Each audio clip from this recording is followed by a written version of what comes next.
3월 12일 KMA 뉴스브리핑 시작하겠습니다. 코로나19 백신 접종 후 이상 반응 사례가 증가하면서 응급실 과밀화 현상이 우려되고 있습니다. 어제까지 이상 반응 접수 건수는 약 7천 건에 달하는데요.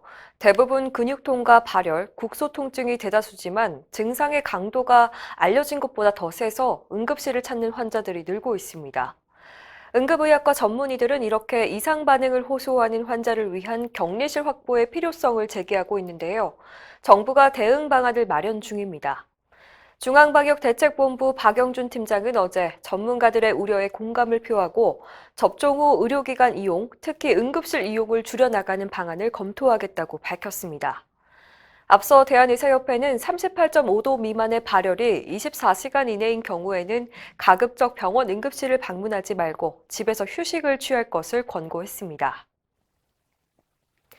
코로나19 확진자가 최근 8주 연속 300에서 400명대를 지속하면서 정부가 사회적 거리두기 단계를 2주 더 연장하기로 했습니다.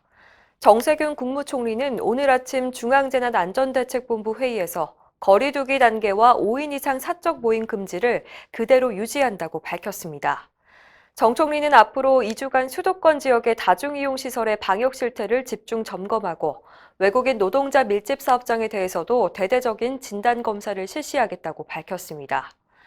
한편 정부가 65세 이상에 대한 아스트라제네카 백신 접종을 결정한 가운데 유럽 일부 국가들은 이 백신의 사용을 중단해서 눈길을 끕니다. AFP 로이터 통신 등에 따르면 덴마크와 노르웨이, 이탈리아 등의 보건당국은 어제 아스트라제네카 백신 사용을 일시 중단했다고 밝혔는데요. 이 백신을 맞은 일부에게서 혈전이 형성됐다는 보고가 나온 뒤 예방적인 차원의 조치입니다. 건강보험공단이 코로나 사태로 잠정 중단했던 의료기관 현지 확인을 다시 시작할 예정입니다. 공단은 어제 병원협회를 방문해 현지 확인 업무 협조를 요청했는데요. 병원급과 의원급 각각 120곳을 대상으로 3월 중에 현지 확인을 실시할 계획이라고 밝혔습니다. 의료계는 황당하다는 반응입니다. 의료기관에 대한 방역 강화와 백신 접종이 본격화된 상황에서 의료기관에게 큰 부담을 줄 필요가 있냐는 지적인데요. 현지 확인 일정을 연기해달라는 병협의 요청에 건보공단은 올해 현지 확인은 비대면으로 대체하고 자료 제출 기간도 연장할 방침이라고 밝혔습니다. 제41대 의협 회장 후보 모두 의료계의 양성평등을 위해서 한 목소리를 냈습니다. 어제 한국여자의사회 주최로 열린 후보자 합동토론회에서 6명의 후보들은 의사협회 의사결정구조에 여성회원의 참여를 높일 수 있는 다양한 방안을 제시했는데요. 의협 내 모든 위원회에 여의사가 20% 이상 참여할 수 있도록 쿼터제를 도입하고 중앙대의원회에 여성회원 참여율을 높이는 방안 등이 나왔습니다. 또 여자의사회를 의협의 공식 산하단체로 두는 방안에 대해서도 후보들은 모두 긍정적인 입장을 밝혔습니다. 한편 의협 회원 중 여성이 차지하는 비중은 26.5%인데요. 의협 중앙대의원 244명 중 여성은 단 8명에 불과합니다. 의협 회장 선거가 일주일 앞으로 다가왔습니다.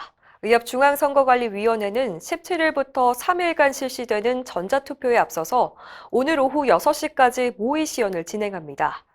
선거권을 가진 의사회원 중 사전에 전자투표를 선택한 유권자들은 선관위가 보낸 문자와 이메일에 첨부된 인터넷 주소를 통해서 후보자의 정보와 공약을 살펴보고 실제와 똑같은 방식으로 전자투표 과정을 미리 체험할 수가 있습니다. 주소를 받지 못한 회원은 14일까지 선관위에 휴대폰 번호와 이메일 주소 등 개인정보 변경 신청을 하면 됩니다. 모의 시연에 참여하지 않더라도 실제 전자투표에는 영향을 주지 않습니다. 이상으로 뉴스브리핑을 마칩니다. 자세한 사항은 의협신문을 참고하시길 바랍니다.